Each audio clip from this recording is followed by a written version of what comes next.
Okay, welcome back everybody to the Connecting Industries Conference, WA.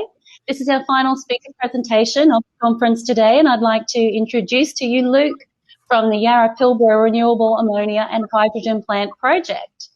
The Yara Pilbera and ENGIE Renewable Ammonia and Hydrogen Project have undertaken to build a demonstration-scale renewable energy and renewable ammonia production and export project at their existing plant at the Murujuga in northwestern Australia. I hope I said that right, Luke.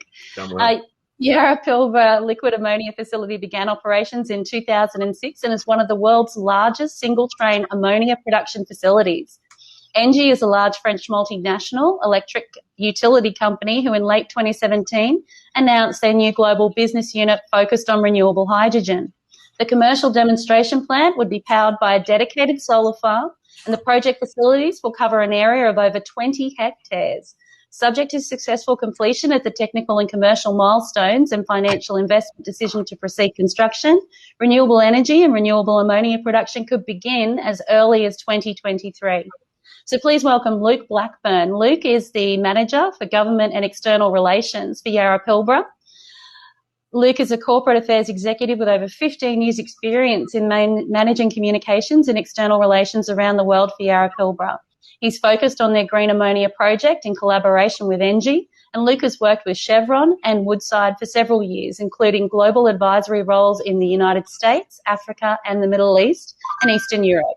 Please welcome Yara Pilbera Manager, Government External Relations, Luke Blackburn, to the stage. Thanks very much, Nicola, and thanks everyone for being here today. It's really good to have a discussion about this important project. So I'll start to step through. So I guess one thing is to note, and I've used this slide at the front end to illustrate. Our operations are on Yabara country, where Yara Pilbera operates, and so we've got a shot here of a place called Nudgely or Deep Gorge. So one of the elements that's fairly common, given that we're operating in the Pilbera, is the need to recognise and accommodate the traditional custodians who are important stakeholders in all of the development work we're doing. So what we'll cover today is, I think the important thing from a supply chain perspective is we're going to be talking about a roadmap that establishes a new industry value chain, delivering a new export industry on a 10-year timetable. So given the previous developments in Western Australia and some of the timeframes for mega projects, this 10-year timetable is quite significant. So first up, I'll talk about the natural advantage of the Pilbera, the opportunity that we think we've got there developing for us, both domestically, but more importantly, globally, the assets that the Pilbera currently has. I've also got a roadmap that's a nominal one, but it clearly steps out a likely way forward, and then just touch on some of the partnerships that are important for us. So just in case some of you aren't hugely familiar with the Pilbera, I'm using this map to just show really how we are placed in the map of Australia. So the region is about as isolated as you can get, yet it possesses, as probably nearly everyone's aware, significant and long-standing export industry based on energy and iron ore. And also via those long-term relationships, we're very connected into our Asian customers and neighbours to the north. So from a trade perspective, an economic perspective, the Pilbera is isolated but very important. From the isolation perspective, about 1,200 k's to Canberra, about 3,500 k's to Perth, but we're less than 3,000 kilometres to Singapore. So I think that's another interesting element of our view of the world and our perspective. So one thing I think it's become also pretty well understood over the last 15, 16 months is the Pilbera isn't well known to everyone, but it's certainly from an economic perspective, it's punching above its weight. And certainly at the moment, particularly with the iron ore exports, is of vital importance to the country, given the economic situation with COVID, etc. So it continues to pump cash into the treasury in Canberra and also in Perth. So I think that gives us an interesting view as to what the future might look like for the Pilbera. Just zooming in a bit, what's called on the Google map Burrup is also Murujuga, the traditional Aboriginal name. That's where we're located. We'll zoom in again on that in a minute. But so some elements of the Pilbera is it's 500,000 square kilometres in total. yet the population's about 60,000. So you've got an area the size of bigger than California, say, but yet California's got about 40 million inhabitants. So it's a massive piece of land with a huge amount of sunlight falling on it, and also virtually no population in vast areas. So the opportunities there from a solar and wind perspective are quite significant to generate exports. Now, I'm just going to zip into the opportunity that I mentioned before and sort of break it down a bit. If you look at the developing global opportunity that we're so well positioned, the world we live in at the moment is the standard, if you like, or current existing ammonia fertiliser market. So we're sort of living in that brown row at the bottom. So we use fossil fuel, we use natural gas straight out of the Dampier to Bunbury pipeline. We use a steam methane reforming process to make hydrogen. That's then processed into ammonia, and then for further development, we can either export the ammonia or we further develop it into nitric acid, and that then is turned at our site into 300,000 tonnes of ammonium nitrate, or it can be used for urea fertiliser and a range of other things. The key, though, is during the process of steam methane reforming, we have CO2 emissions. So clearly up to this point, CO2 largely hasn't been accounted for, but that the world is moving quickly. I don't need to step into that because we'll be here for hours, but that's an issue and it's a challenge for us.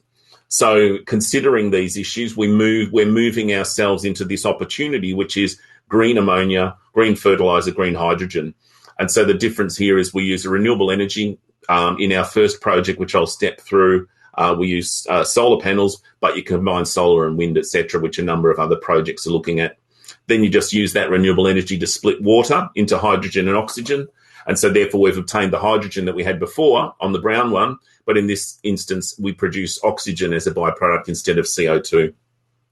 Then you can do the same thing with the hydrogen, turn it into ammonia, etc. It's just as been derived from a different path.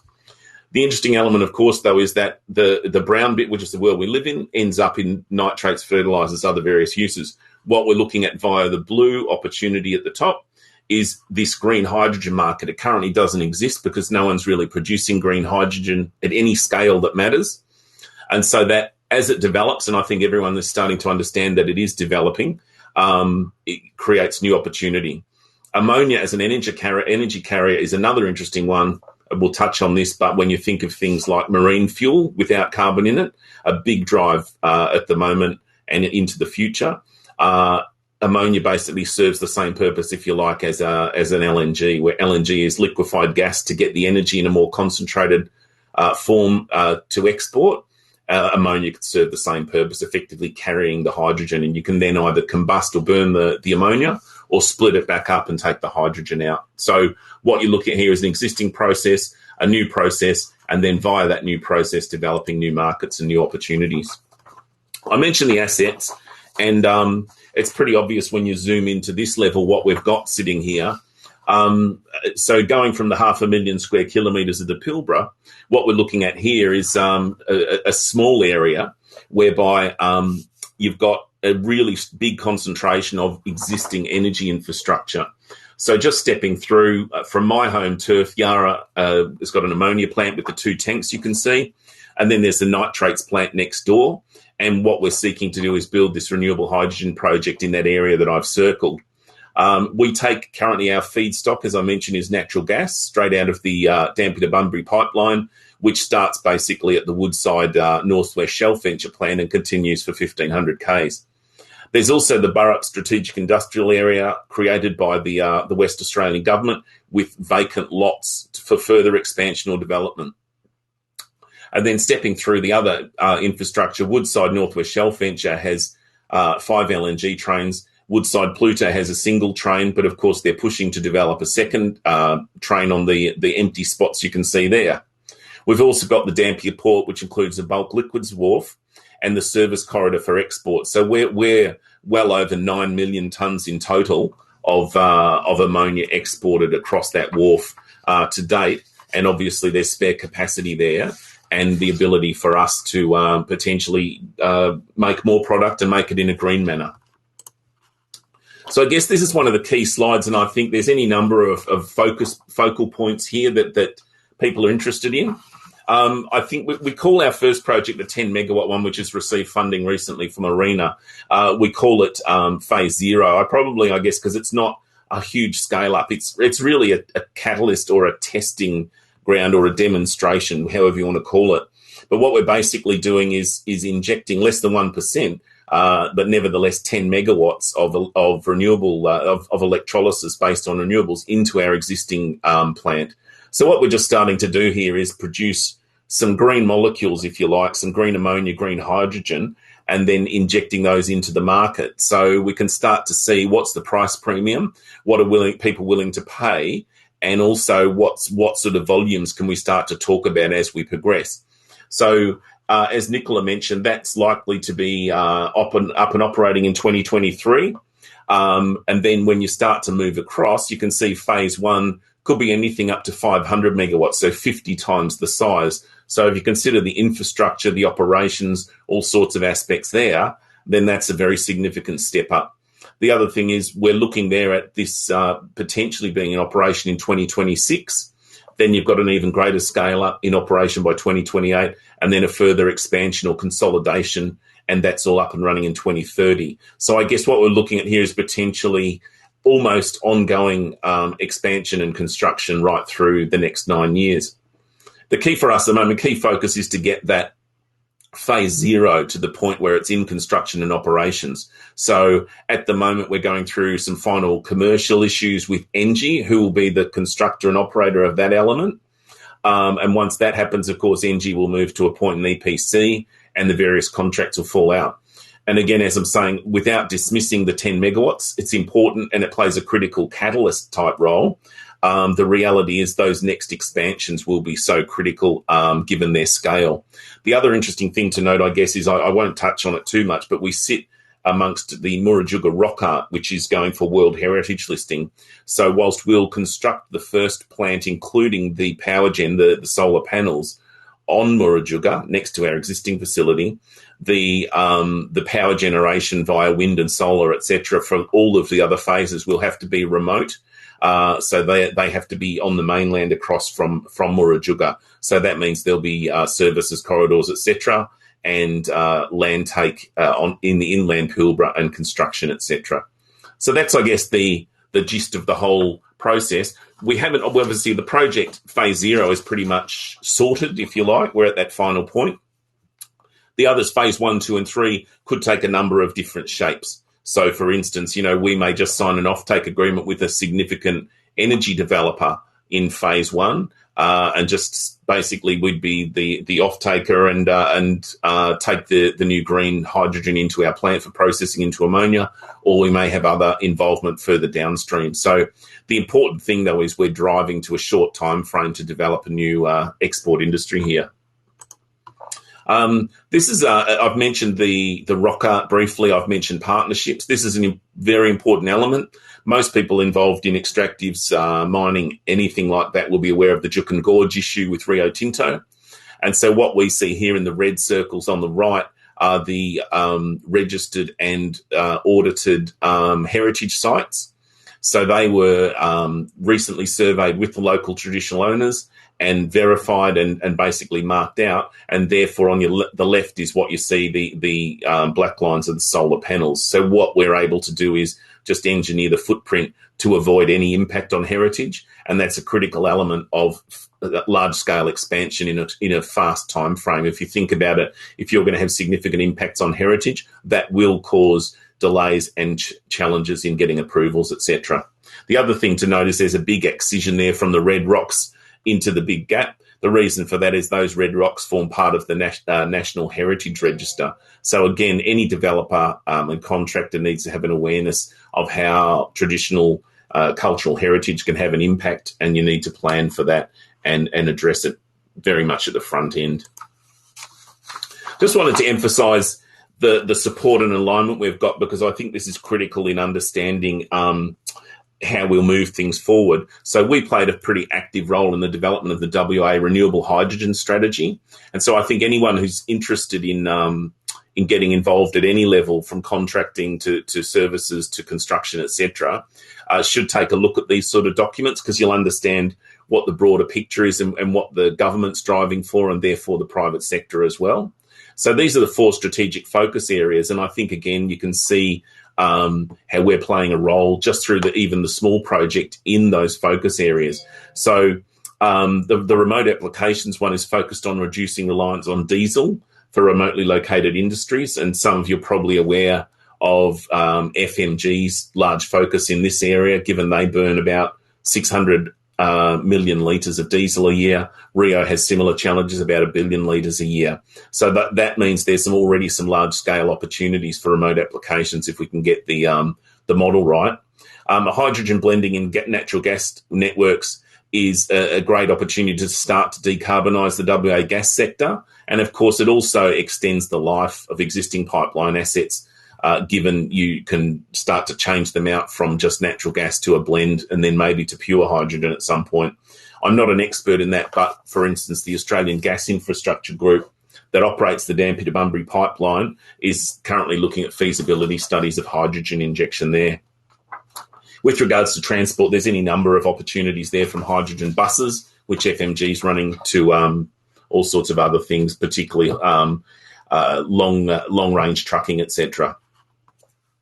This slide, I think, for anyone who's, again, looking into opportunities in this industry beyond just Yara's projects and Yara's aspirations, should take a good look.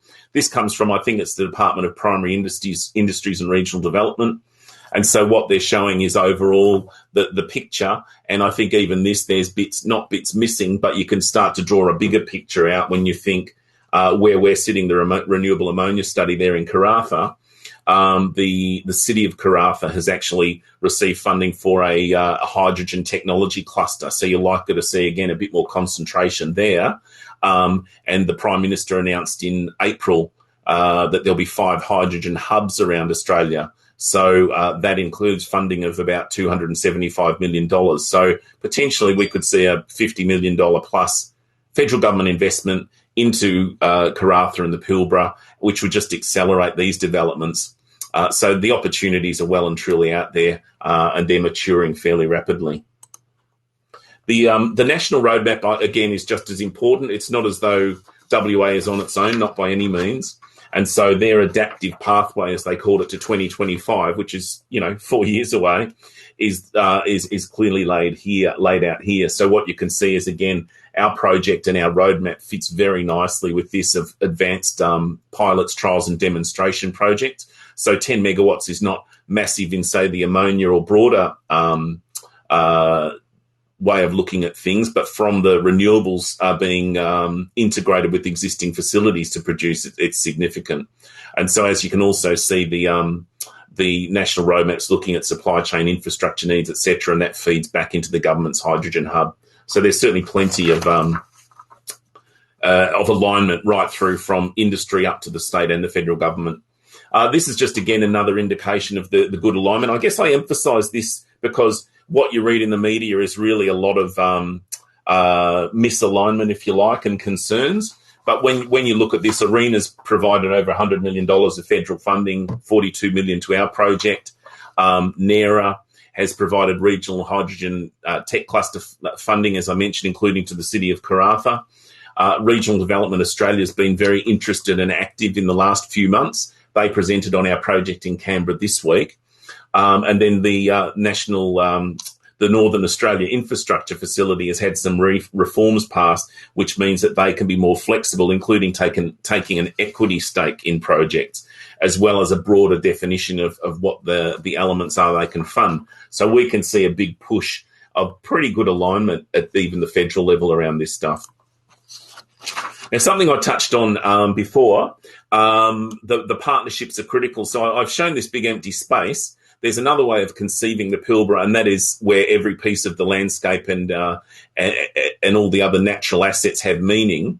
And this can't be ignored. So again, whilst supply chain might be somewhat removed from this, I think this underlines the critical element of Aboriginal engagement and relationships, and that'll have an impact on the execution. So if you want to do an inland project, as you can see here, you'll need to cross various country and deal with different traditional owner groups. So what that means, if you have a large-scale proponent that's looking to develop a large amount of this land, they will have agreements with traditional owner groups, and therefore contractors or supply chain elements would also need to reflect any commitments around education, training, employment, etc. And so I think that's something to be aware of. I've just emphasised this isn't a warning or a negative. It's just a clear observation that we need to get the consent and involvement of Aboriginal people as part of our development, or we'll face significant time and other hurdles. And so that's just something to be cognizant of. I know many contractors, particularly those that work up north, already have some pretty well-developed Aboriginal engagement, employment strategies, etc. And so this just, I guess, reinforces the importance of those and actually being on the ground and engaging and meeting people day to day, and ensuring that you've got the ability to understand their needs and accommodate them and make a contribution. Now, the final slide is basically, I think it's important to understand, this is from Oslo, so it's this is us, Yara, talking at a global level. It's just a reminder that there is real global interest and pursuit of the growth opportunity, as they call it, in the last point. So they're talking about establishing a clean ammonia, which they did late last year, capturing growth opportunities within green hydrogen ammonia. So we certainly see globally that this is something to pursue, and we certainly also see that Western Australia, that the Pilbara has a huge opportunity to play a role in that. And I just note that the timeframes are so short. Recently, we signed an agreement with Trafigura, which is a commodities trading group, to start trading in these products and commodities. So we're clearly moving. We also signed an agreement with to develop an ammonia-powered marine vessel. So you're actually looking at using ammonia as a marine fuel. And we also signed recently with Yara, the largest buyer of LNG, to pursue putting ammonia into the power stations in Japan for direct combustion. So within a couple of months, we're already seeing 3 or 4 significant advances from Yara to try and push this forward and make sure we're part of it. So that's a sort of broad view of everything, narrowed it down, and then sort of come out again. I guess my main message is to stay engaged, look for those milestones which will be coming up shortly, such as a final investment decision on phase 0, and then keep an eye on those parallel developments around the larger scale up of what we're doing in this space. So that's the end of the presentation. Thanks for listening in. Thank you, Luke. There's a lot of exciting things coming up for Yara Pilbara. Indeed.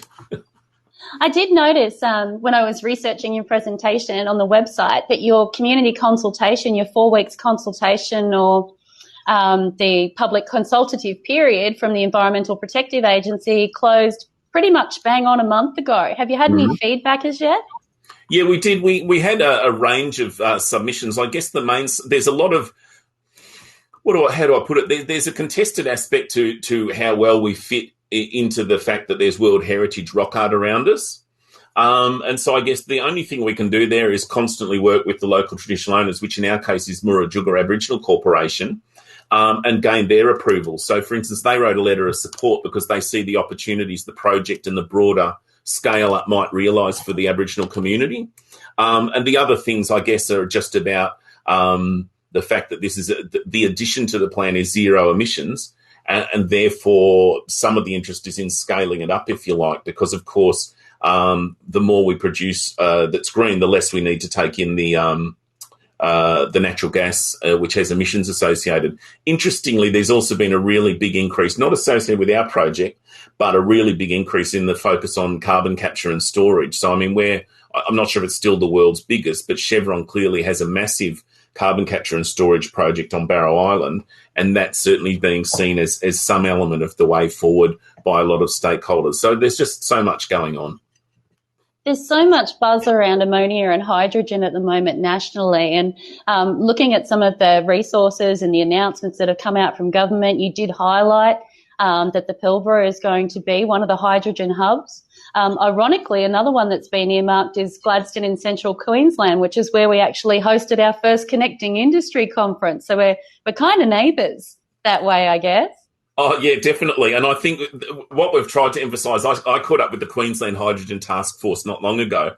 And from our perspective, whilst there is a race, if you like, and there is an element of competition, also what I talked about, these new markets growing, they're so potentially so big that Australia itself can become a major export power. And we should also understand that in an uncertain political world, a country that's as safe as Australia and stable and has very little sovereign risk is very attractive. So we've got some strengths. I do remember running into the Gladstone crew as well a couple of years ago when FMG launched their ammonia hydrogen partnership. And so we certainly keep one eye on Gladstone just to see what they're up to. But as I say, overall, I think there's room for everyone. We're certainly full steam ahead in this industry sector. And as you say, just by nature of our nation, we are a very safe operational environment for a lot of big players to invest in Australia. And I think how we've actually managed the COVID-19 pandemic has even further demonstrated that. Do you agree? Yeah, I do. And I think that's the thing. If you're looking at a world of increasing uncertainty in the political, health, travel, commerce realms, then the fact that Australia, for instance, has been exporting LNG since 1989 and basically hasn't missed a cargo, the fact that we've got as the Prime Minister's overseas trip has shown, some really good, like-minded and connected countries. I think you can see real opportunity for us to develop long-term and substantial energy provision contracts and effectively, the advantage, of course, as I sort of touched on, the Pilbara, massive amount of open space, massive amount of solar and wind resources. Japan imports 90% of its energy needs. So that's an opportunity if we look at it the right way. And I know that it's mandated, and I say this all the time, but I find it so refreshing to see industry working with community, with Indigenous Australians and heritage listed sites. We can do what we want to do and be innovative and forward our technology without destroying the things that hold value in our world. Yeah, I think it's a really good point. And I know some people think I overemphasize it, but you cannot develop a 10-year new export industry if you don't take a really strong assessment at the front end of who are your stakeholders and being honest with you and what stakeholders could potentially cause delays or challenges. So you've got to get it right at the front end. And I think, Rio, I'm not going to start giving commentary on their things, but their CEO recently talked about at the AGM a co-management model. So he's effectively saying they're moving to actually actively work with traditional owners in mine management. And I think that's, given this industry is starting from now, we need to come at it with the mindset of now and start to work in that way. And so, as I've said, we've invested in long-term relationships where there's a lot of understanding. It's not about turning up with an agenda and an outcome. It's about spending the time to engage and understand the challenges and the aspirations. And as you said, we can do it. And I think the other thing is, when we go overseas, we're doing this green certification. Someone wants to verify that it's got all the ticks. The reality is when you come from a place like the Pilbara, which has traditional owners associated with it, they'll also want to know that it's got the approval or the consent of traditional owners in the development process. And I think that's an ongoing issue to address. I will point out one more thing before I let you go off to your booth to have some greater conversations during the final networking. I love the cultural conscience that Yara Pilbera is displaying. And one thing that you didn't mention that I did find on your website, and not unlike our previous presentations from Australian Vanadium, your team are actually located predominantly in Karratha, just down the road from your facilities. You're enhancing local communities through your operations as well.